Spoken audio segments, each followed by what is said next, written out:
Merci de rester fidèle au programme de la 7 TV. Il est 13h. Bonjour, bienvenue dans ce journal. Les titres, c'est tout de suite avec Grégoire Gomme. Bonjour Grégoire. Bonjour Charline Rafidi. Dans l'actualité, la date pour la déclaration politique générale du Premier ministre Ousmane Sonko à l'Assemblée nationale. Une date qui crée la discorde entre les parlementaires si la conférence des présidents a fixé la DPG pour le 11 septembre. Les parlementaires des Ouiascanui estiment que ce délai viole les dispositions de l'article 97 du règlement intérieur, un article dont l'alinéa 3 est diversement interprété par les députés. Et puis l'affaire Cheikh Oumar Diagne qui prend une nouvelle ampleur alors que plusieurs familles religieuses sont en colère. Une demande d'autorisation a été déposée à la préfecture de Dakar pour une marche ce vendredi après la prière. Et pour terminer, jour J pour Burkina Faso, Sénégal-Burkina Faso, un match comptant pour la première journée des éliminatoires de la Coupe d'Afrique des Nations Maroc 2025. Pour ce derby de ce groupe, le sélectionneur des Lions, Aliou Cissé, promet bien sûr que ses joueurs vont tout donner pour sortir à vainqueur. Voilà pour l'actualité, bien sûr, tout de suite le développement.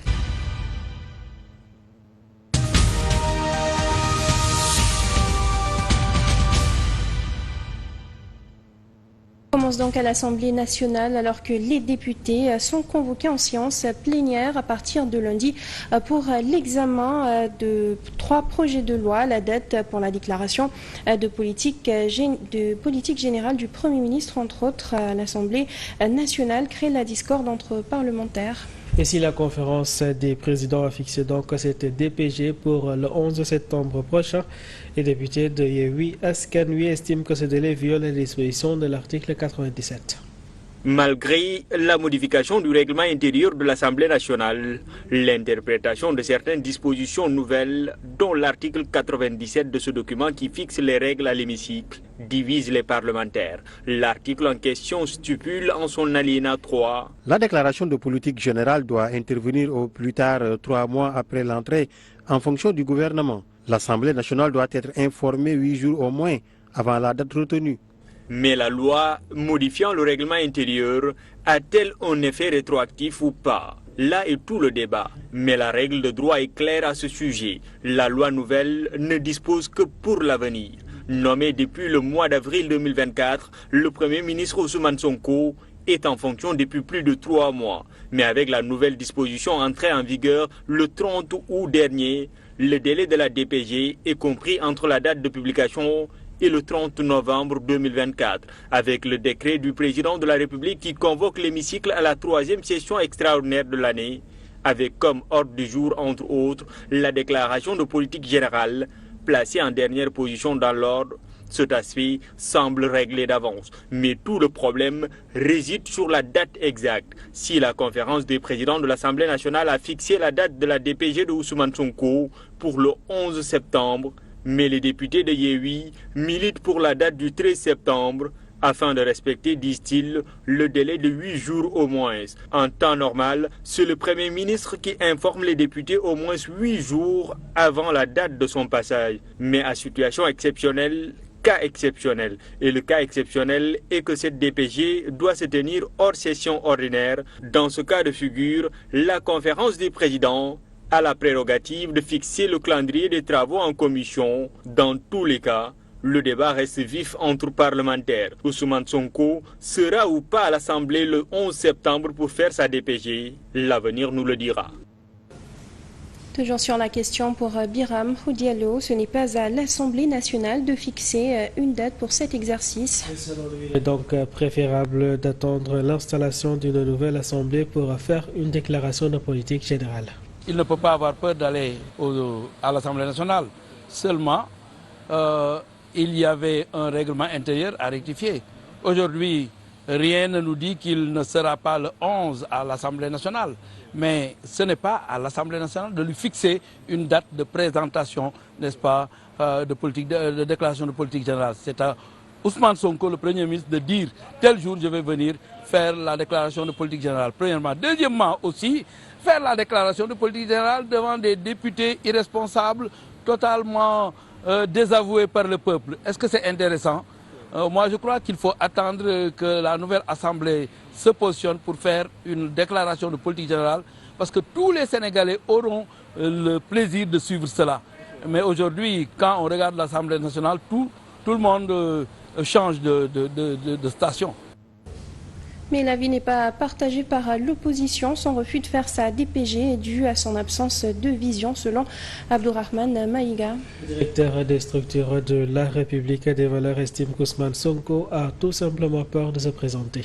Refus, en tout cas, du Premier ministre de se présenter devant l'Assemblée nationale, nonobstant le recours à ce qu'on appelle la procédure que le Bénin a eu à introduire, à savoir le vote de la motion de censure, donc qui a obligé le président donc, à prendre un décret dans lequel il a effectivement mis dans l'ordre du jour, donc en convoquant la session extraordinaire, donc entre autres idées, donc la déclaration de politique générale, donc qui a été normalement fixée pour la date du 11 septembre 2024. Donc on constate qu'aujourd'hui, jusqu'à ce jour, donc en tout cas les tenants du pouvoir, en l'occurrence le Premier ministre, s'abstient et refuse donc à se plier à cette décision. Ça veut dire qu'il n'a pas de vision, ça veut dire que le projet auquel il faisait allusion, mais c'est de la coquille vide, il n'y a absolument rien, il n'a rien à présenter. De quoi il a peur? Mais les Sénégalais ont besoin de savoir quels sont en tout cas le contenu, quel est le contenu donc, de son soi-disant projet. Donc il nous a brandi pendant tout ce temps-là en parlant donc de projet et de toutes ces promesses. Pour l'instant, les cadres de Gumsabop ont passé à la loupe la gestion du nouveau régime. Lors d'un point de presse tenu hier, ils ont dénoncé le retard des changements annoncés par le duo Sonko-Diomaye, exigeant en même temps la démission du ministre de l'Eau et de l'Assainissement suite au scandale présumé qui secoue l'ONAS.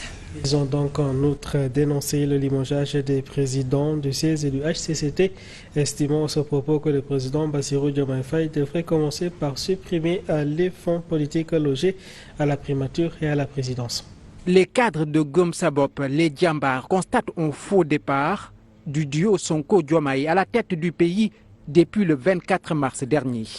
Selon eux, rien n'a changé. Ils dénoncent d'ailleurs le présumé scandale qui secoue depuis quelques semaines l'Office national de l'assainissement du Sénégal et exigent dans la foulée la démission du ministre de tutelle.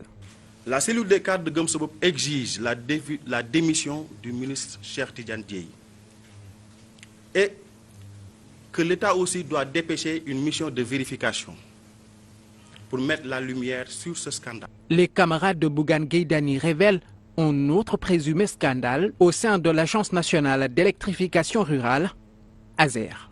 Le scandale au niveau de l'ASER, avec le DG Jean-Michel Sen.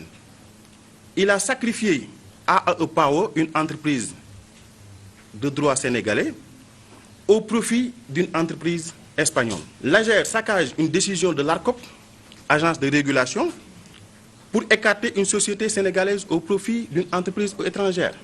Les cadres de Gumsabop, les Djambars, ont également abordé la dernière actualité relative au limogeage d'Abdoulaye Daouda Diallo et d'Aminata Mbengue Ndiaye, respectivement à la tête du CESE et du HCCT. Une décision motivée par la rationalisation des dépenses publiques.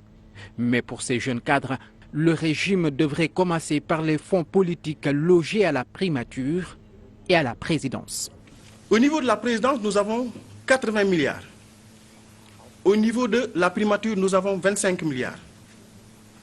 Ces fonds-là servent à quoi? Un véritable paradoxe. Le nouveau régime a vendu un rêve aux Sénégalais, regrettent les cadres de Gumsabop, les Djambars. Selon eux, la baisse annoncée du coût de la vie est sans effet. Ils déplorent également la hausse du taux de chômage qui expliquerait la reprise du phénomène Barça ou Barsakh. La reddition des comptes à présent un autre sujet qui défraie la chronique. Selon l'ancien ministre Pape Malick Ndour, il n'est pas nécessaire pour le Premier ministre Ousmane Sonko de passer par les menaces. Selon lui, donc, il n'a qu'à passer à activer la justice s'il le souhaite, a-t-il fait savoir dans la foulée. Il dément sa sortie du territoire annoncée récemment. Le Premier ministre Ousmane Sonko n'a pas besoin de menacer les gens. Ce qui est simple, c'est qu'il a des dossiers contre des anciens dignitaires du régime. Mais c'est très simple, il n'a qu'à activer la justice à travers son ministère de la Justice, qui pourra effectivement faire en sorte que les coupables ou bien les présumés coupables soient appelés et que justice se fasse.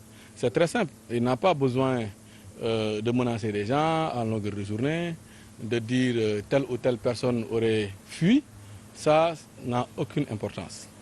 Voilà, moi je lui demande solennellement d'arrêter ce discours, mais de mettre la machine judiciaire en branle. Maintenant les fautifs seront condamnés et les gens continueront le travail qu'ils sont en train de faire, soit dans l'opposition, soit dans le pouvoir. Moi, je n'ai aucune chose à me reprocher. Je suis ici. Les gens, à un moment donné, ont évoqué ma soi-disant sortie du territoire national.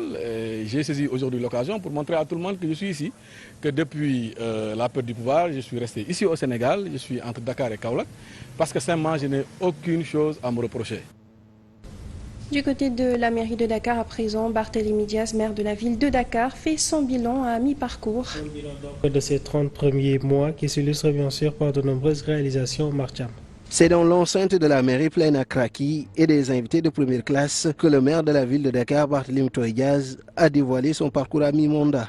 En 2 ans et demi, vous pouvez constater l'adéquation entre ce programme et les réalisations effectuées et celles en cours. Cette évaluation de celui qui a pris les rênes de la ville en janvier 2022 est motivée par un souci de transparence. Il s'agira durant ces 3 jours de revisiter les points essentiels de notre programme afin de pouvoir évaluer objectivement le degré de réalisation et bien entendu d'identifier les contraintes et les obstacles à surmonter. Cette transparence, couplée à une bonne gestion, a fait que le programme vendu aux Dakarois et Dakaroises a porté ses fruits, avec la santé et l'éducation au cœur des préoccupations de l'édile. L'axe 1 de notre programme concerne la construction d'une gouvernance stratégique tout en développant une ville dynamique.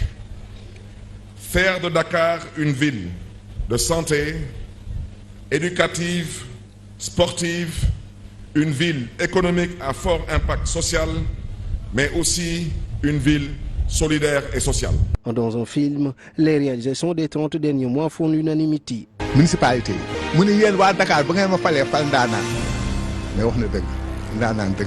Barth et son équipe ne comptent pas s'arrêter en si bon chemin et promettent de consolider les acquis non sans innover pour le reste de son mandat.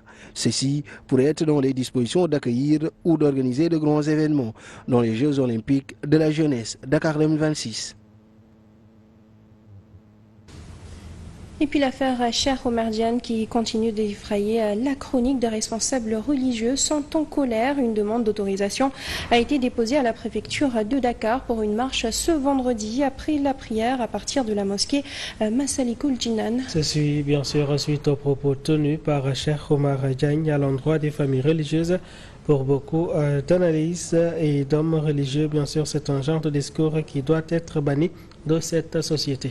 Peuplé par près de 95% de musulmans, le Sénégal est l'un des pays d'Afrique où l'islam confrérique est très développé. Il y a entre autres les Mourites, les Tidjanes, les Niassènes, les Khadr, les Layen et les Baye Fall. Dans ce pays, les fondateurs de ces communautés ont laissé des traces indélébiles qui sous-tendent aujourd'hui la stabilité sociale du Sénégal.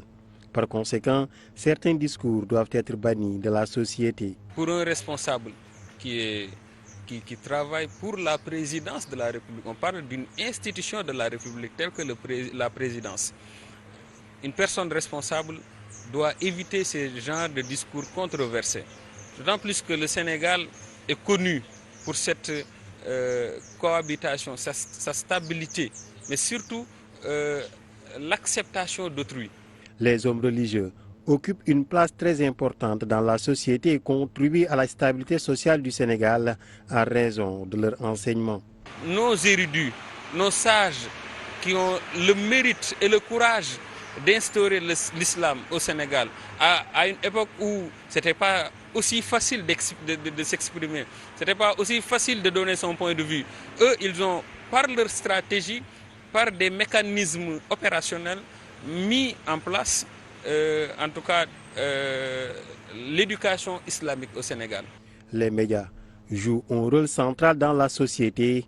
Dans ces conditions, leur vocation est d'encourager un débat public vigoureux sur des sujets d'intérêt général tels que la cohabitation religieuse ou le dialogue islamo-chrétien. Il y a un penseur arabe qui dit si vous me dites que telle personne a dit ceci de mauvais, ce n'est pas cette personne-là qui me l'a dit, mais c'est vous-même qui avez rapporté ces paroles-là, qui est l'auteur de ces mêmes paroles. Donc la presse doit être plus responsable. Notre guide Seydi Moustapha Sy nous a enseigné ce qu'on appelle l'honneur médiatique au lieu de l'horreur médiatique. Les paroles de paix, de concorde laissées par ces dignitaires ont beaucoup marqué l'histoire du pays. C'est pourquoi les populations se plient aux recommandations de leurs guides religieux, toujours promptes à intervenir quand la situation prend une pente dangereuse.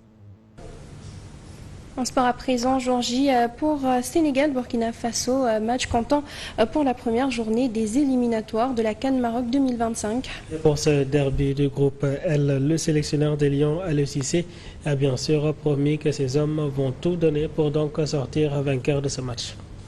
Aborder les matchs les uns après les autres, il n'y a aucun match qui sera facile, nous le savons. Demain, ça sera un match très compliqué, très difficile face à une très belle équipe qui est le Burkina.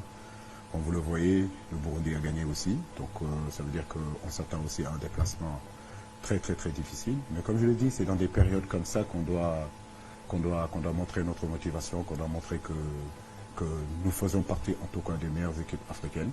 Le Burkina Faso est une équipe très difficile à manœuvrer parce que c'est une équipe très athlétique, c'est une équipe très costaud qui joue direct. Qui met beaucoup d'impact dans les courses, qui met beaucoup d'impact dans les duels. Ils ont des individualités aujourd'hui capables de créer des problèmes à n'importe quelle défense. Donc, comme je le dis, c'est une équipe que nous respectons. Nous savons que ces deux équipes, en tout cas dans cette poule-là, qui peuvent se qualifier, les gens attendent qu'on se qualifie. Malheureusement, dès la première journée, il va falloir qu'on joue déjà en tournant dans ce groupe-là. Mais c'est vrai que le Burkina a toujours été une équipe difficile à manœuvrer, mais quand même, malgré tout, on a su quand même pu faire de bons résultats et j'espère que demain aussi, on aura cette chance-là de pouvoir faire ces bons résultats face à eux.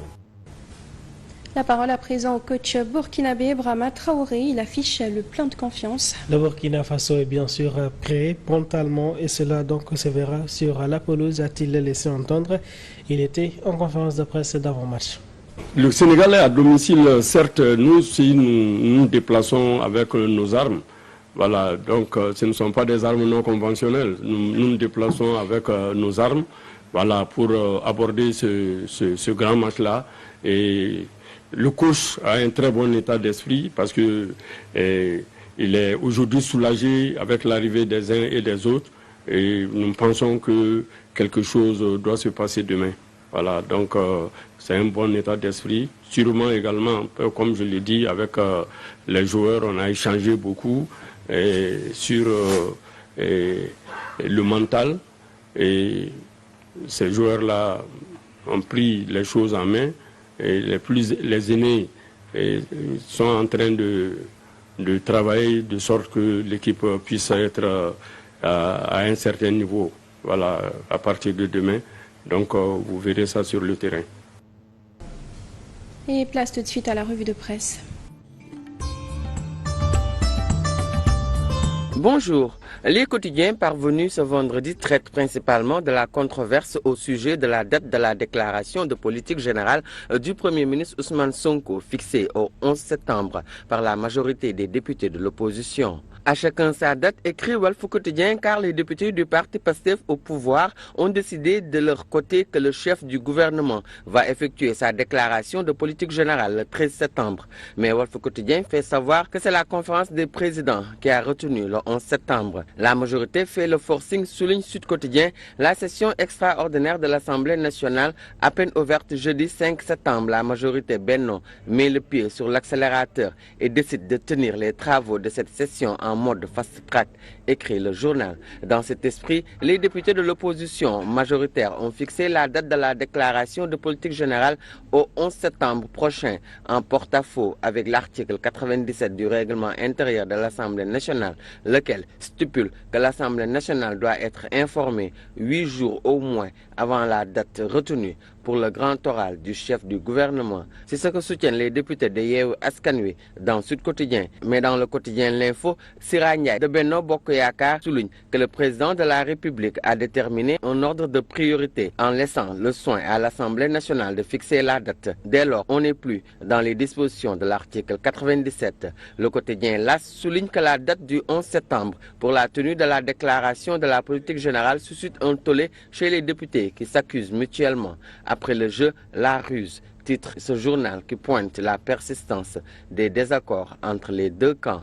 Pour Vox Populi, la tension est à son paroxysme à l'Assemblée nationale. Le journal évoque un barreau d'honneur des députés de Benno Bokk Yakaar qui veulent forcer le PM à tenir sa DPG le 11 septembre. Mais Yewwi, de son côté, dénonce un banditisme institutionnel éhonté et un mépris de la loi, rapporte Vox Populi.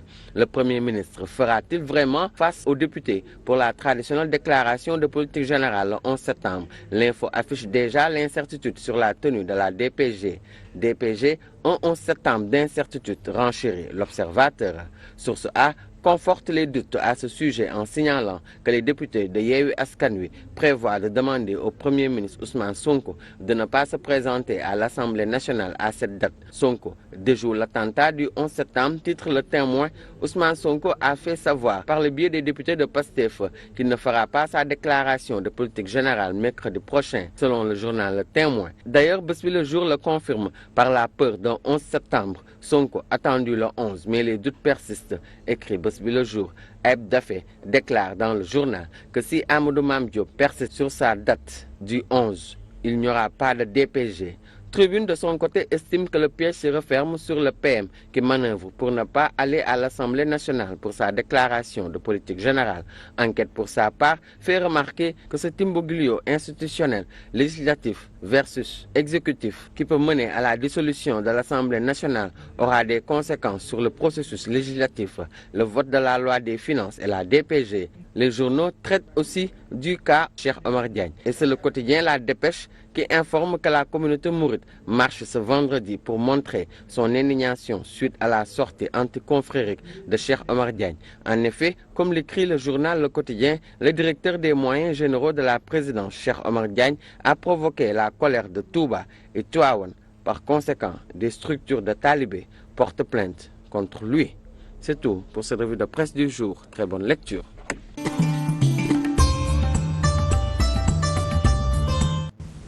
Et c'est tout pour ce journal. Merci à vous de l'avoir suivi. Merci Grégoire. Merci à toi également, Charles. Et comme toujours à 14h, vous avez le Wolof. Merci, bonne suite de programme sur la 7 TV.